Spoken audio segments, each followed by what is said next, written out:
Film की शुरुआत वहां होती है जहां कई टीवी चैनल पर्यावरणीय परिवर्तनों और प्रदूषण के कारण ग्रहों के आवासों के गंभीर विनाश के बारे में उद्योगपतियों और वैज्ञानिकों के बीच बहस प्रस्तुत कर रहे हैं जो पूरे पारिस्थितिकी तंत्र पर प्रतिकूल प्रभाव डाल रहा है। फिलाडेल्फिया में गैरी लेन, जो संयुक्त राष्ट्र के पूर्व जांचकर्ता हैं और अपनी पत्नी कैरीन और 2 बेटियों राचेल और कोनी के साथ सेवानिवृत्त जीवन जी रहे हैं। पूरा परिवार टीवी पर समाचार देखते हुए नाश्ता कर रहा है जहां दुनिया के विभिन्न क्षेत्रों में दंगों की खबरें प्रसारित हो रही हैं। कैरीन अपनी बड़ी बेटी रेचेल, जो अस्थमा से पीड़ित है, से यह सुनिश्चित करने के लिए कहती है कि वह अपना इनहेलर हर समय बैग में रखे। गैरी और कैरीन दोनों अपनी बेटियों को स्कूल ले जाते हैं, लेकिन रास्ते में बहुत बड़ा ट्रैफिक जाम है। जब वे ट्रैफिक जाम में फंसे हुए थे, गैरी ने रेडियो चालू कर दिया जहां ताइवान में रेबीज वायरस के फैलने की खबर प्रसारित की जा रही थी। अचानक बाइक पर सवार एक पुलिसकर्मी उनकी कार के पास से गुजरता है और उनकी कार के साइड व्यू मिरर से टकराता है और शीशा टूट जाता है, लेकिन पुलिसकर्मी आगे बढ़ता रहता है। गैरी टूटा हुआ शीशा उठाने के लिए कार से बाहर निकलता है और सड़क के अंत में एक विस्फोट होता है जिससे भीड़ में हंगामा मच जाता है। एक अन्य पुलिसकर्मी गैरी को तुरंत अपनी कार में वापस जाने के लिए कहता है। उसी समय नगर निगम का एक डंप ट्रक अपने रास्ते में आने वाले सभी वाहनों को टक्कर मारता हुआ आता है। गैरी अपनी कार से ट्रक का पीछा करना शुरू कर देता है। उनकी कार को एक एम्बुलेंस ने टक्कर मार दी, लेकिन परिवार को कोई चोट नहीं आई। गैरी पूरे परिवार को कार से बाहर निकलने के लिए कहता है। लोग इधर उधर भाग रहे हैं और सड़क पर अफरा-तफरी मची हुई है। अचानक एक युवा लड़की दौड़ती हुई आती है और कार के हुड पर कूदती है और विंडशील्ड को सिर से मारना शुरू कर देती है, उसे तोड़ देती है और कार में बैठे व्यक्ति की कलाई पर काट लेती है। गैरी दौड़ते समय देखता है कि जिस आदमी को काटा गया था वह 12 सेकंड में एक ज़ोंबी में बदल जाता है। गैरी और उसका परिवार एक वैन में चढ़ जाते हैं और भीड़ से दूर जाने लगते हैं। उनकी बेटी राचेल को रास्ते में अस्थमा का दौरा पड़ा और उसका इनहेलर उनकी पुरानी कार में छूट गया। गैरी वैन रोकता है और उसे शांत करने की कोशिश करता है। गैरी के पूर्व बॉस थियरी ओमुटोनी ने उसे फोन किया और गैरी ने उससे पूछा कि क्या हो रहा है। थियरी का कहना है कि उसे नहीं पता कि क्या हो रहा है, लेकिन वह उससे कहता है कि उसे उसकी वापसी की जरूरत है और वह जल्द ही उसके लिए एक हेलीकॉप्टर भेजने जा रहा है ताकि उन्हें निकाला जा सके। गैरी की छोटी बेटी कोनी को वैन के पीछे एक राइफल मिलती है जिसे गैरी उससे ले लेता है। रेचेल के लिए इनहेलर लेने के लिए परिवार एक मार्ट में प्रवेश करता है। वे मार्ट से इनहेलर उठाते हैं जहां 2 लोग परिवार पर हमला करते हैं और गैरी उनमें से एक को राइफल से मार देता है। परिवार मार्ट से बाहर निकलता है और पता चलता है कि वैन गायब है। वे शरण लेने के लिए पास के इलाके में आवासीय भवन की ओर भागते हैं, जबकि लाशें उनका पीछा कर रही होती हैं। रास्ते में गैरी ने थियरी को अपने वर्तमान स्थान के बारे में बताने के लिए फोन किया। वह उनसे एक आवासीय इमारत की छत से उन्हें लेने के लिए हेलीकॉप्टर भेजने के लिए कहता है जहां उन्होंने खुद को छुपाया है। लाशें भी इमारत में प्रवेश करती हैं और परिवार एक कोलंबियाई जोड़े के यहां शरण लेता है जो टॉमी नाम के अपने छोटे बेटे के साथ एक अपार्टमेंट में रह रहा है। क्या हो रहा है ये जानने के लिए गैरी रेडियो चालू करता है। न्यू जर्सी राज्य पुलिस विभाग की ओर से रेडियो पर बार बार एक संदेश प्रसारित किया जा रहा है जिसमें लोगों को अपने घरों के अंदर रहने की सलाह दी जा रही है क्योंकि राज्य में वायरस का प्रकोप बढ़ गया है। परिवार अपार्टमेंट में रात बिताता है। अगली सुबह थियरी द्वारा भेजा गया हेलीकॉप्टर आने पर गैरी जाने की योजना बना रहा है और वह कोलंबियाई परिवार को भी उनके साथ आने के लिए मनाने की कोशिश करता है, लेकिन वे अपने बेटे के साथ अपने अपार्टमेंट के अंदर रहना पसंद करते हैं। अपार्टमेंट छोड़ने से पहले गैरी बंदूक के सामने एक चाकू लगाता है और लाश के काटने से बचने के लिए डक्ट टेप के साथ अपनी कलाई पर एक मैगजीन भी बांधता है। परिवार छत पर पहुंचने के लिए अपार्टमेंट छोड़ देता है, लेकिन फिर से लाशें उसका पीछा करती हैं।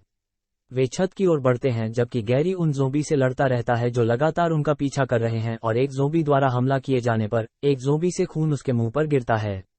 इसी बीच टॉमी आता है और ज़ोंबी को बंदूक से गोली मार देता है। परिवार अब टॉमी के साथ छत पर पहुंचता है और आग जलाता है जबकि गैरी परिवार को उससे दूर रहने के लिए कहता है और छत के किनारे पर जाता है और 12 तक गिनना शुरू कर देता है, ये देखने के लिए कि क्या वह एक ज़ोंबी में बदल जाएगा और खुद को फेंक देगा अगर वह छत से उतर जाए, लेकिन मुड़े नहीं। सैन्य हेलीकॉप्टर छत पर आग की लपटों को देखता है और उन्हें लेने के लिए वहां पहुंचता है। परिवार टॉमी के साथ हेलीकॉप्टर में चढ़ता है और उड़ जाता है।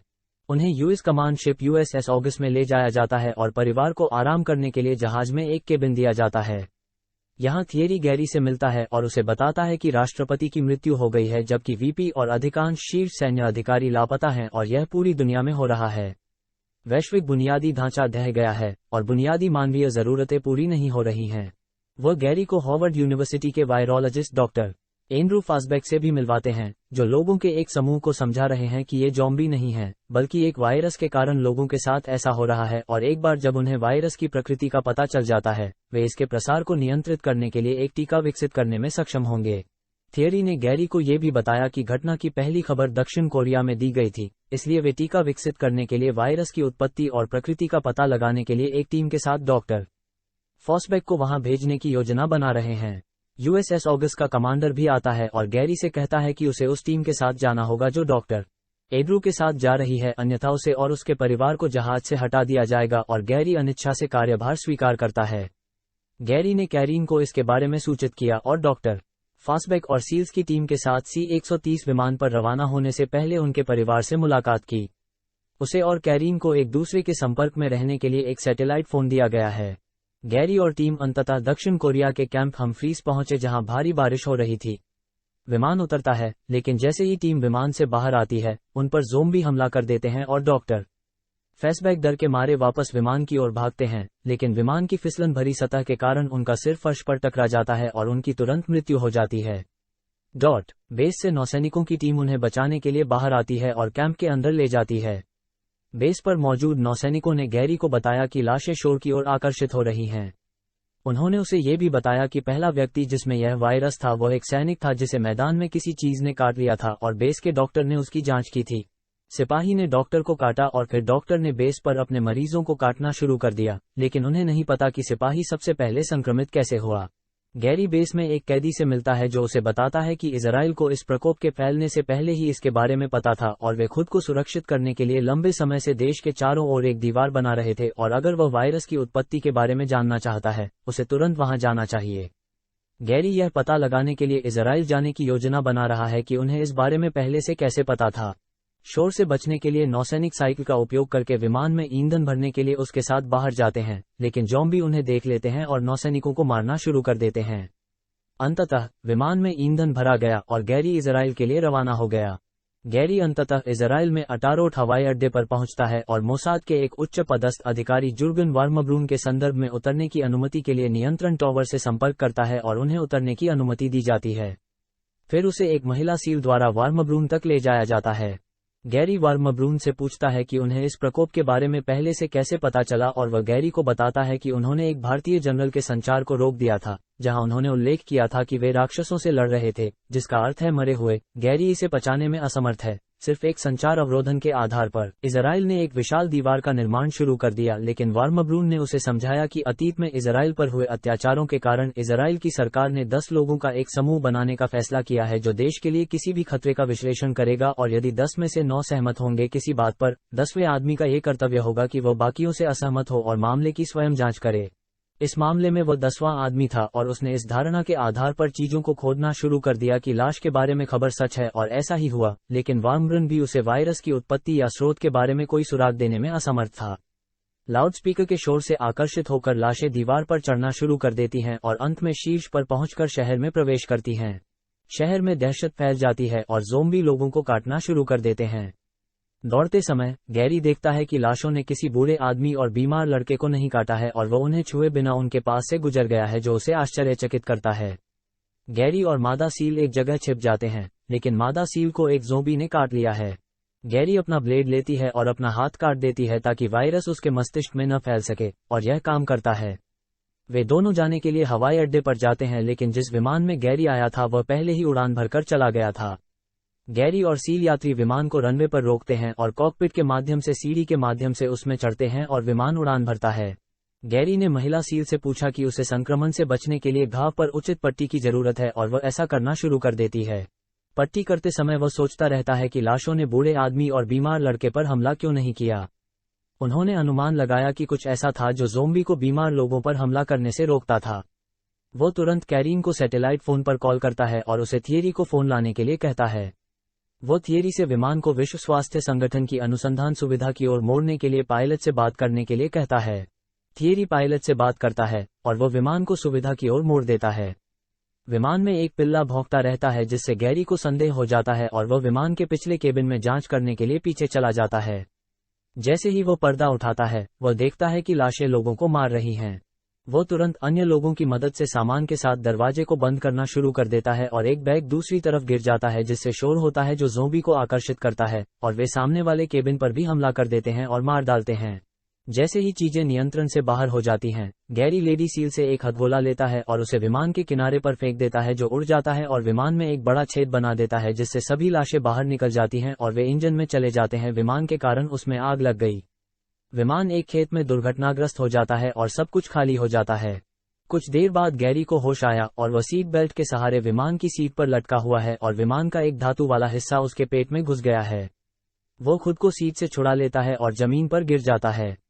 वो महिला जो दुर्घटना में बच गई थी उसके पास आती है और वे WHO की सुविधा के लिए चलना शुरू करते हैं और अंत में वहां पहुंचते हैं। USS ऑगस्ट पर गैरी के परिवार को जहाज खाली करने और फ्रीपोर्ट, नोवा स्कोटिया में एक सुरक्षित क्षेत्र में जाने के लिए कहा गया है क्योंकि लंबे समय तक गैरी की कोई खबर नहीं है। गैरी अनुसंधान सुविधा में जागता है और अपने साथ कुछ लोगों को पाता है जो उससे उसके विवरण, विशेषकर उसके पास से बरामद सैटेलाइट फोन के बारे में पूछताछ करते हैं। उन्होंने गैरी को बताया कि वो 3 दिनों के लिए बाहर गया है। वो उनसे सैटेलाइट फोन पर कॉल करने के लिए कहता है, जो वे करते हैं और थियरी से पुष्टि प्राप्त करते हैं कि वो संयुक्त राष्ट्र के साथ हैं। पुष्टि के बाद सुविधा के प्रमुख ने उससे पूछा कि सुविधा में क्यों आए और गैरी ने उन्हें लाशों के बीमार लोगों पर हमला नहीं करने के बारे में अपना सिद्धांत बताया। वो सोचता है कि ज़ोंबी एक वायरस फैला रहे हैं और इसे फैलाने के लिए उन्हें एक स्वस्थ मेजबान की आवश्यकता है और टर्मिनल बीमारी वाले कोई भी लोग उनके लिए उपयोगी नहीं हैं, इसलिए वे बीमार लोगों पर हमला नहीं करते हैं। उनका सुझाव है कि उन्हें एक स्वस्थ व्यक्ति को कुछ घातक लेकिन इलाज योग्य रोगजनकों के साथ इंजेक्शन लगाने का एक प्रयोग करना चाहिए और देखना चाहिए कि क्या लाश उस पर हमला करेगी या नहीं, और यदि वे नहीं करते हैं तो हम इसे एक टीका आने तक लाश से छिपने के लिए छलावरण के रूप में उपयोग कर सकते हैं। तैयार। वे इस विचार का परीक्षण करने के लिए तैयार हैं, लेकिन सभी घातक रोगजनकों को सुविधा के बी विंग में संग्रहित किया जाता है जो उन सभी शोधकर्ताओं से भरा हुआ है जो लाश में बदल गए हैं। वे सभी रोगजनक को प्राप्त करने के लिए एक साथ बी विंग में जाने की योजना बनाते हैं।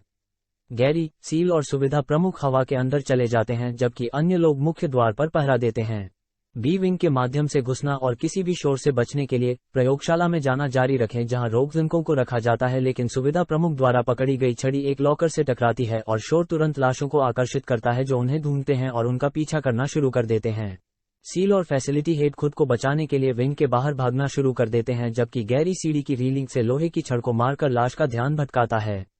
सील और सुविधा प्रमुख बी विंग से बचकर सुरक्षित क्षेत्र में चले जाते हैं जबकि गैरी खुद को प्रयोगशाला में बंद कर लेता है जहां रोगजनक रखे जाते हैं। लाशें प्रयोगशाला के बाहर घूम रही हैं। पूरी टीम लैब में सीसीटीवी कैमरों के जरिए गैरी को देख रही है, जिसमें माइक नहीं है, इसलिए वे केवल वीडियो देख सकते हैं और उससे बात नहीं कर सकते। गैरी को नहीं पता कि उसे कौन सा रोगजनक लेना चाहिए और कौन सा छोड़ देना चाहिए क्योंकि यह उसके लिए रोगजनक प्राप्त करने का एकमात्र मौका है। कुछ समय तक इंतजार करने और कोई अन्य विकल्प न होने के बाद वह खुद को एक अज्ञात रोगजनक का इंजेक्शन लगाता है और उसके शरीर में इसके प्रभावी होने के लिए कुछ समय तक प्रतीक्षा करता है। कुछ समय बाद वह उठता है और लैब का दरवाजा खोलता है और अपने सिद्धांत का परीक्षण करने के लिए एक ज़ोंबी को अंदर आने देता है जो काम करता हुआ प्रतीत होता है क्योंकि ज़ोंबी उस पर हमला नहीं करता है। वो मुख्य विंग में जाना शुरू कर देता है और ज़ोंबी उसे पूरी तरह से अनदेखा करते हुए उसके पास से गुजरते रहते हैं और सिद्धांत की पुष्टि करते हैं। एक बार जब वो मुख्य विंग में पहुंच जाता है तो वहां के शोधकर्ता उस रोगजनक का मुकाबला करने के लिए उसे एंटीबायोटिक का इंजेक्शन लगाते हैं जो उसने लिया था। गैरी और लेडी सील अनुसंधान सुविधा छोड़ देते हैं। गैरी नोवा स्कोटिया के सुरक्षित क्षेत्र में पहुंचता है जहां उसकी पत्नी, बेटी और टॉमी उसका इंतजार कर रहे हैं और आखिरकार वह उनसे मिल जाता है। अंतिम क्रेडिट में ये दिखाया गया है कि WHO ने लोगों को ज़ोंबी से अदृश्य बनाने के लिए 1 सप्ताह का रोगजनक तैयार किया है और सेना ज़ोंबी को मारना शुरू कर देती है और फिल्म यहीं समाप्त होती है।